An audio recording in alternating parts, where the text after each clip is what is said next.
Hello, magandang gabi sa inyo lahat. So maraming nag-forward sa akin ito, yung pagpaparamdam na content ni Sir J. Costura. Kaya lang, sobrang haba kasi ng video, 45. So magfo-focus lang tayo do sa highlight nung video niya, no? Kasi itong video niya kasi na to, same lang naman na yung style niya sa mga nakaraang videos niya. Yung tanong-tanong, may kakaiba lang na nangyari dito na may di umano'y nagparamdam. So panoorin natin, no? Hi sa mga Lost Lunatics worldwide. Ayan, today is another day. Ngayon may tutulungan tayo. Actually, in-invite ko talaga sila dito sa bahay kasi gusto ko na successful sila makatawid regarding sa family member nila, no? Okay, so ready ka na? Yan.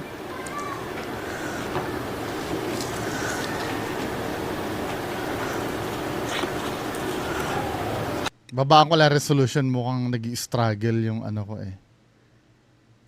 Gawin natin 480 lang. Kasi ano, mabagal yung internet natin eh.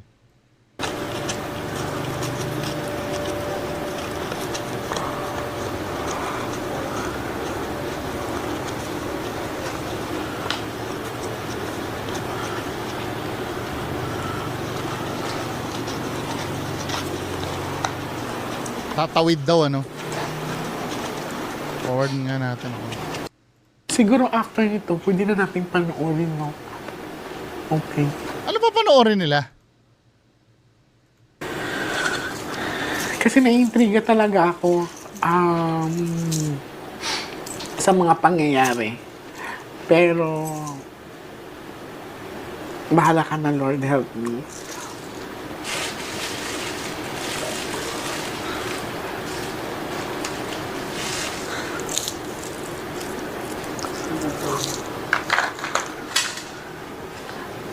Sino ba yun? Yung ano? Hindi sumakit ulo mo that night? Or hindi ba bumigat yung ano mo? Ako kasi hindi ka successful na katawid.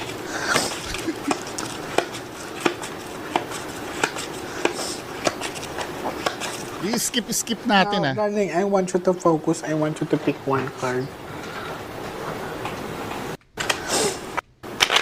Okay. Nung ipapakita sa akin. And dalawa ang gagamitin namin ngayon. I will also use my tarot card.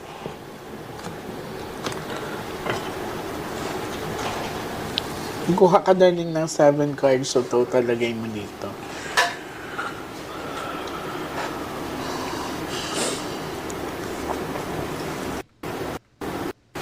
Lahat din.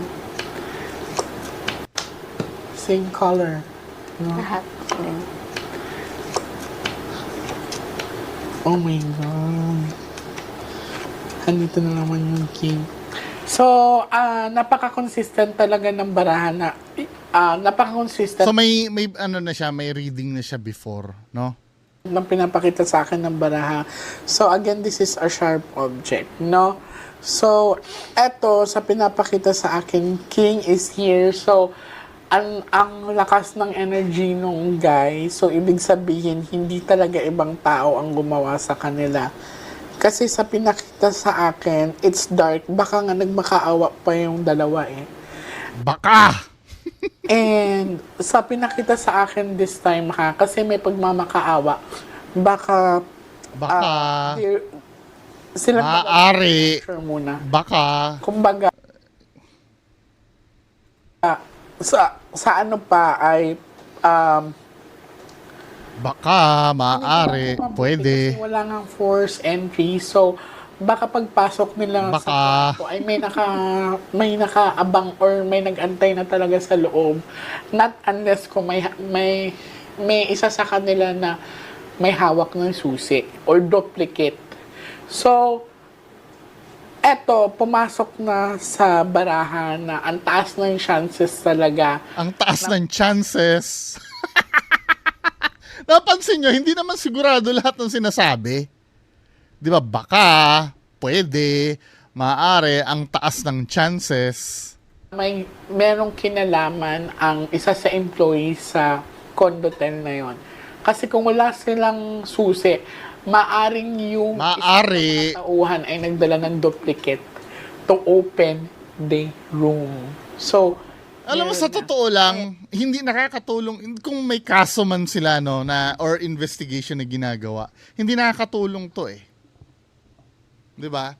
Kasi pagka naridingan na ni Sir J. Costura yan at sinabayan ng investigation ng mga polis, magiging bias yung tinatanong nila sa sasabihin ni J. Costura eh. At tandaan nyo, kapag galing sa manghuhula yung testimonies, hindi naman tinatanggap sa korte yan eh. 'Di ba? Kaya kung tutuusin, ano to eh, trip nung nung nagpahula eh. and sa pinakita sa akin dito, so may pag-capture, ibig sabihin, siguro may interrogation Siguro, siguro maaari, pwede. pa to. Pero sige lang, titingnan pa natin. Siguro maaari ang taas ng chances.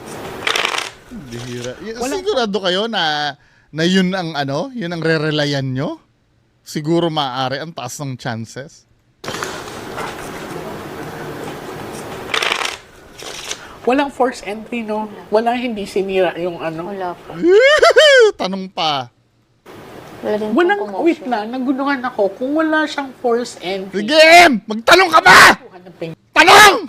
fingerprint sa... Wala nga po. Malinis. marunong. Baka pinanasan or talagang ang key lang ang ginamit. O talaga. O talaga. Ay, nako. Ba't tinatanong mo pa ako may fingerprint eh? Nahulaan mo na nga, di ba?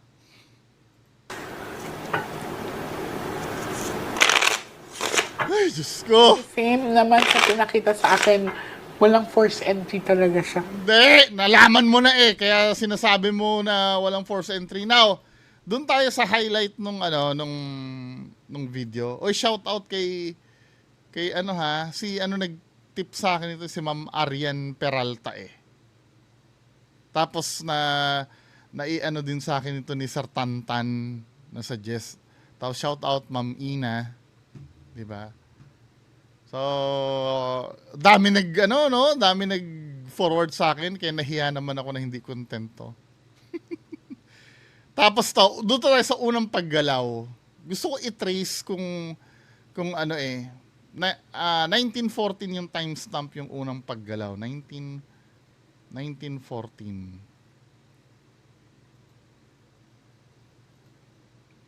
So ito 1905 tayo mag-start. 1914 gagalaw. So this time tarot card na yung gamit niya yata. Grabe, gumalaw na. May plastic. Mm.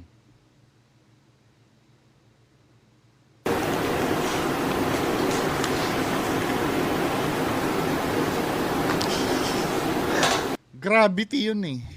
Gravity yun, men eh. Hindi naman paranormal yan eh.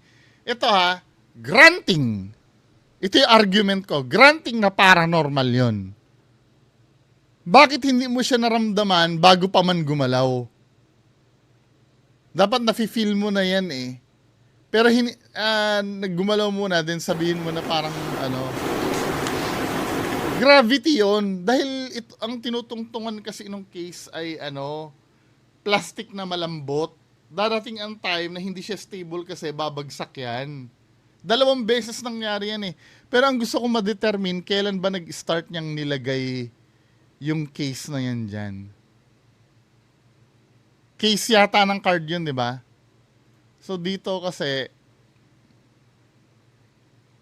wait lang. Hilera ng mga doors. Naalala mo yung vision sa akin. Yun. So, pinagtagpi ko kasi ang hirap. Dito sa part na to kasi, wala pa yung case na yon. Yan Daw siya Lord, help me. Huwag mong don't detach it, please. Nahirapan ako kasi nakita ko sa room, kuya mo, Tamo, nag-vision siya. Kaya niya naman pala mag-vision. Di ba, nag-vision siya dito eh. Ba't nagbabaraha ka pa eh? Magganyan ka na lang sana. Ba't need mo pa ng baraha? Pero malabo kasi mukha nila. There are two men standing and yung isang guy, yun yung umagaw. So, tatlo ang nakita ko sa room na Alam mo, wait lang ha. Contradicting ito doon sa sinasabi ni Sir J. Costura eh. Di ba dito? Meron siyang sinagot dito. May nilabas siyang, I don't know, promotional video yata eh. May nirelease siyang promotional video tungkol doon sa mga nawawala. Parang ang sinasabi niya kasi dito sa video, isisingit ko lang to, saglit lang to ha. at masaya kami ngayon kasi nakabalik buhay yung family member namin. Ang tanong nga tungkol kaya sa hinula niya, kaya nahanap. Kasi pwede naman kasi mangyari ito ha. Pwede naman kasing mangyari na may pinahanap sa'yo na talagang nahanap ng kusa. Hindi dahil dun sa mga sinabi mo. Kasi nga gusto ko rin malaman yung detalye nung paghuhula mo. Kung ba talagang yung mga sinabi mo talaga yon ay naging tulong talaga. Malabo kasi eh. So ilang araw siya nung nawala, nung Ano lang pumunta po, siya sa nung akin? galing ako dito, nung time na yan kasi, naghahanap na din sila. So, nagta-travel na sila. Pero yun nga, yung binigay mo nga, kung saan sila. Tamo, bago pa pala sila, tamo ha, Ano lang pumunta po, siya sa nung akin. galing ako dito, nung time na yan kasi, naghahanap na din sila. So, tamo, naghahanap na rin pala eh. Hindi pa pumupunta sa'yo. Naghahanap na, nag-e-effort na rin na maghanap yung mga mahal niya sa buhay. Now, skip natin dito, no? Meron kasi sinabi dito na nagpanting ang tenga ko eh. Na ginagawang tanga yung mga nakikinig. Kanilang pamilya. Ipagpatuloy pa yung ginagawa ko. Kasi, ano yun eh, minsan nakakapagod talaga.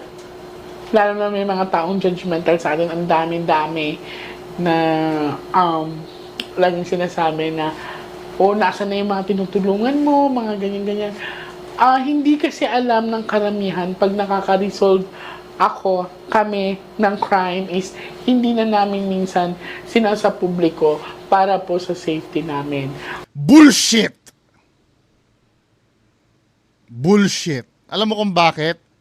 Kung sa safety nyo yan, dapat habang hinuhulaan nyo yan, hindi nyo dapat pinapublic yan. For example, bibigyan kita ng medyo malayo muna tayo. Yung ginawa mo kay Jobilin Galieno, yung mga pinagsasabi mo kay Jobilin Galieno, yun eh, critical na hula yun eh. Hindi ba dapat, pwede kang, ang sinabi mo, tamo ha? Yes, bago tayo mag-start. Tingnan natin mga reading mo dito ha. Kung ano naman pinagsasabi mo dyan eh, may sindikato pa nga eh. May powerful na tao pa ka mo na kumuha dyan kay Jobilin Galieno. So may pag-uusap na nagaganap. Pagpapalitan. Barter. Kasunduan. Kasundo. Kung malaking tao yan sa amin, Tingnan may natin. influensya. Pagtutulungan. So may... Naku. Talagang binalak pala siyang itakas. Ayan. Diba? Ang daming mo sinasabi na detalye na hindi dapat naririnig ng publiko kung totoo yan. Kasi makaka-apekto yan sa sa investigasyon eh. Tapos ngayon sasabihin mo dito sa channel mo kaya hindi nyo sinasabi. Gusto ko na Tamo ha? pag nakaka-resolve Pag nakaka-resolve kayo, kaya hindi mo kami sinasabi. ng crime is Oh. hindi na namin minsan sinasa publiko para po sa safety namin. Bakit mo hindi isa sa publiko na-solve na? Pero during nagre-read ka, pinupubliko mo. Yun nga ang delikado eh. Dahil malalaman nung suspect, yung mga galaw nila ay nahuhulaan mo. Yun nga yung delikadong part dun eh. Tapos ang sasabihin mo, hindi sasabihin. dahil nanganganib ang buhay nyo. Bullshit. Katulad nito, no, may hinuhulaan ka dito. Ito, feeling ko crime. Naka-blurred naman yung yung mukha ng hinuhulaan mo dito eh. Hindi naman malalaman kung sino yan eh. 'Di ba? Pero yung detalye naman sinasabi mo dito, ba't mo binobroadcast? Kung ano yung nangyari, yung kamo, hindi forcible entry, hindi Pero doon sa resulta ayaw mong sabihin. Kasi nga, wala naman data kung ilan ang nasusolve mong crime. Nag-shoutout ka pa sa PNP dito sa Army. Hindi ko alam kung anong gusto mong palabasin dito.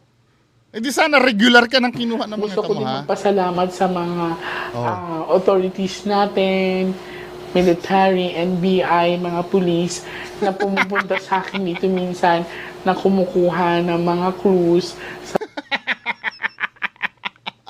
Sa kanya daw kukuha ng clue. Anyway, now, ano ba yung nangyari dun kay Jovelyn Galieno na yan? Yung true story, Ang dami niya kasi sinabi dito eh. No. Nagpaliwanag agad siya niyan eh, nung lumabas yung balita na patay na si Jovelyn Galieno. Sabi, paglilin lang at pagkakasunduan daw. Ipipilit niya pa rin yung reading niya, pero ito yung tunay na nangyari. Oh. Ayon dito sa investigasyon, naalala nyo to yung nawawala sa Palawan? Nung the moment na kinidnap kasi si Jovelyn Galieno, doon na rin siya pinatay. Diba? Ito yung nangyari, no? Ito yung nangyaring totoo. Diba? Nakita nga sa Tulfo, pinick up siya eh. Nitong parang yung cab na parang jeep ba yan? Ito yung nangyari. Pagbaba ni Jovelyn Galieno,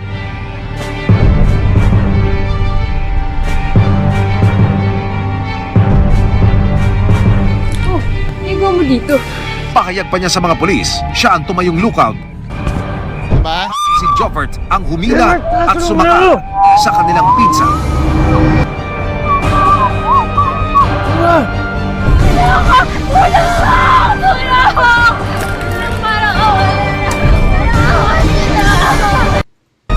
Alay si Jovelyn, binuhat nila ang katawan ng pinsan patungo sa mas tagong bahagi ng gubat.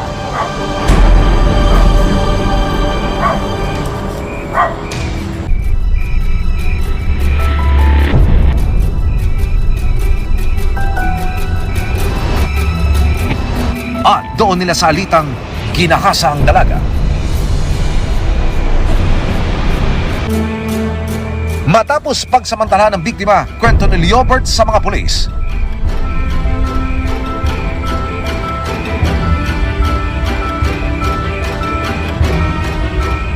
Inilipat nila muli si Jovelyn sa mas masukal na bahagi ng gubat at doon iniwan kasama ng kanyang mga gamit. Nainamin talaga ni Leo. So, yun yung nangyari.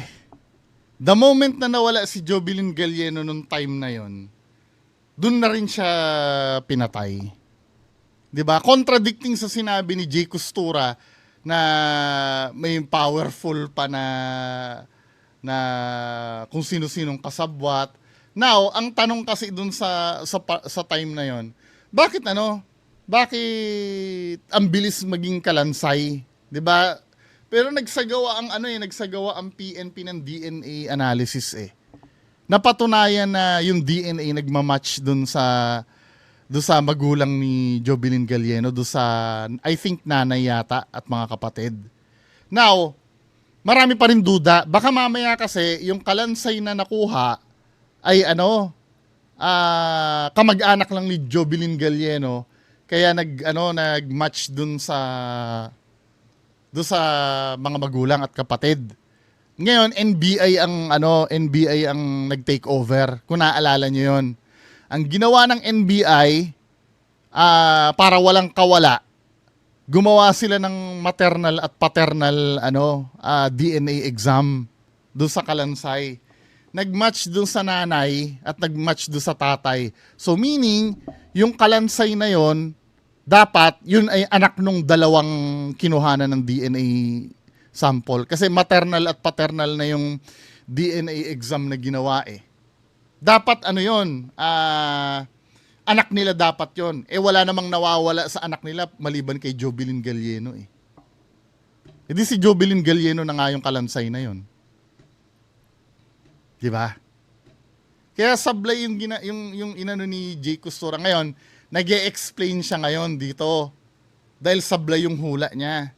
Bash or let us say sa mga taong hindi naniniwala at hindi ko naman sinasabing maniwala kayo lahat sa akin, no? Though, the fact na yan ay inano mo, nilagay mo sa public at pinangangalandakan mo na ganun ang nangyari, sinasabi mo na totoo yung sinasabi mo. So kung i-deny mo yon, aminado ka na walang kasiguraduhan sa sinasabi mo? Na hindi ka dapat paniwalaan? Yun ba ibig mo sabihin? Sa akin is that, pag wala kang ginagawa, sasabihin ng ibang netizen, ba't wala kang ginagawa? Marunong ka mag-reading. So, ang hindi alam ng mga tao, hindi talaga ako gumagawa ng reading without the consent of the family. Even taking videos. Hindi malayo na dun sa malayo na dun sa topic eh. Napuntahan ka na nga ng representative ng pamilya eh. Solve na yon. Nag-read ka na, ang pinag-uusapan dito, bakit sablay? Sablay yung hula mo kay Jovelyn Galieno. Na ang sabi mo, may politiko, may businessman, may mga kung ano-ano pang humawak kay Jovelyn Galieno that time. Wala kaming pakialam doon sa... May powerful person sa likod nito. Di ba? Sinasabi niya may powerful, ito yung pinanindigan niya pa rin, may powerful person na, Diyos ko naman, napatunayan na nga na the moment na kinidnap si Jovelyn Galieno, dun din siya namatay. Wala nang powerful person doon. Umamin na yung kamag-anak eh. May powerful person sa likod nito. Lahat tayo ay umaasang buhay si Jovelyn. Lahat tayo ay umaasang makukuha niya ang hustisya na dapat sa kanya. Sinasabi niya pa na hindi siya makatulog ngayon, hindi siya I believe in my heart na may kakaibang nangyayari sa kasong ito. pipilit niya pa So, rin. lahat ng ahensya ay nagtutulungan. Maging ang kagaya kong mga psychic ay nagtutulungan. Ang mahirap lang dito sa Pilipinas, kung wala kang gagawin, may maririnig ka. Kung may Pero kung wala kang gagawin nung time na yon, wala namang magagawa yung mga tao eh. Kaysa mag-reading ka na sablay. Di ba? Yung powerful person na yun, ilang years na nakaraan yun si Jovelyn Galieno, may nangyari. Wala. Di ba? Kasi nga, nasolve yung kaso ng walang powerful person na natanggap. Yung DNA pa nga lang eh, tapos ng usapan eh. Science na yun nagsabi, 2 beses na kinandak yung DNA examination. Nung una, sa police, maternal examination lang. Yung ginawa ng NBI, wala nang kawala. 'Di ba? Now, pinagtatalo, bakit ganun kabilis maging kalansay daw? Sabi ng forensics expert, nangyayari naman daw talaga 'yon. Maraming factor talaga na pwedeng makaapekto katulad ng weather, yung moist ng lugar, yung mga hayop na nandoon sa lugar. 'Di ba? Pwede naman daw talaga mangyari 'yon, lalo na pag inuod na matagal na naging kalansay agad, 'di ba? Kasi parang 3 weeks lang yata naging kalansay na eh. Pero the fact na DNA 'yon, na-identify na talaga ni si Jovelyn Galieno. Tandaan nyo yung unang DNA exam, ulitin ko, kinandak lang sa nanay niya. Ang sabi ng mga netizen that time, baka kamag-anak lang nila yan. Kaya nag-match do sa nanay niya. Okay. Kinuha ng NBI. Ang ginawa ng NBI, maternal at paternal DNA, meaning sample ng nanay at sample ng tatay. Nag-match parehas. So meaning anak nila yon, yung kalansay na yon. Now, sa mga anak nila, isa lang ang nawawala, si Jovelyn Galieno lang. Lahat accounted. 'Di ba? Kaya wala nang kawala na si Jovelyn Galieno yung kalansay. 'Di ba? Now, balik muli tayo, medyo nalalabuan kasi ako dito. Balik nga tayo, medyo malayo na yung travel natin. Dito na tayo sa may gumagalaw. nandoon. Tapos, Hindi siya nakapalag kasi baka tinutukan. Tapos ngayon, maniniwala pa kayo dyan sa mga sinasabi nito? Eh kay Jovelyn Galieno nga, sablay. Yung seaman nga na nawawala dun sa tulpo, hanggang ngayon hindi nakita. Balita ko nga pumunta sa ibang psychic yun eh. Kinwento yung yung pagiging sablay eh. Kinuha yung phone. And dahil nandito din yung kuya mo, baka pati din yung kuya mo. Baka! Hindi, tingnan natin gumalaw, ano? Tinitrace ko kung kailan niya nilagay yung case dun sa dun sa likod eh. Naglagay siya dun, ano? Ngayon, tarot card na yung gagamitin niya. Ito yata yung case eh. Yan yung case. Diba? So we're gonna use this. Pinatong niya sa may plastic yung case. Siya yung naglagay doon ng Now, banda doon sa timestamp na, wait lang anong timestamp yon? Nung pinatong niya doon sa timestamp na 1914, dito na di umano yung gumalaw.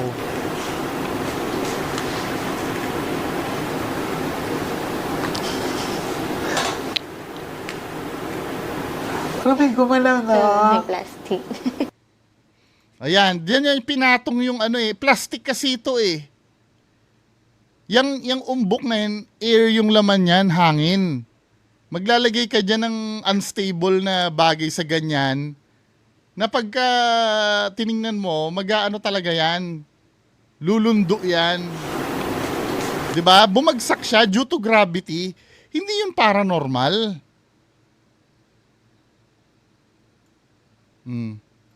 I-zoom pa natin i-zoom.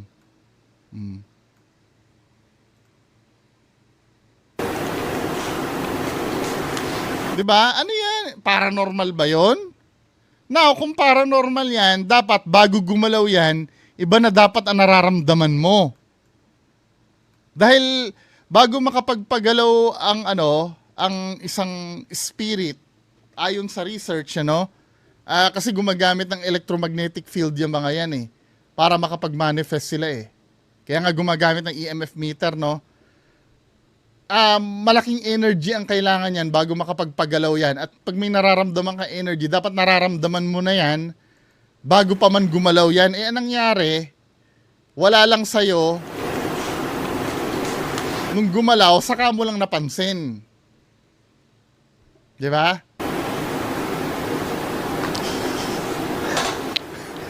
Ganun ta. Now, doon sa pangalawang galaw, kasi ito may wait lang Ito, may ibabagsak pa kasi ito eh. Kung makikita mo yung case, may ibabagsak pa siya. Di ba? Hindi pa rin siya stable. Sa pangalawang paggalaw, 1956. Isusum ko.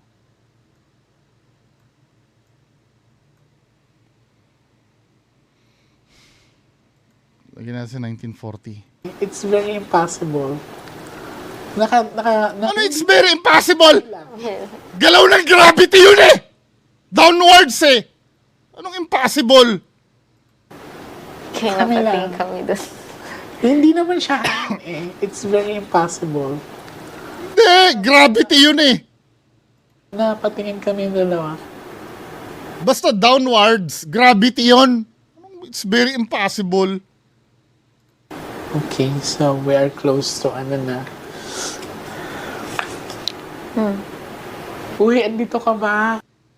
Tama babagsak uli yan. Close to na. Bumagsak, laging downward yung movement.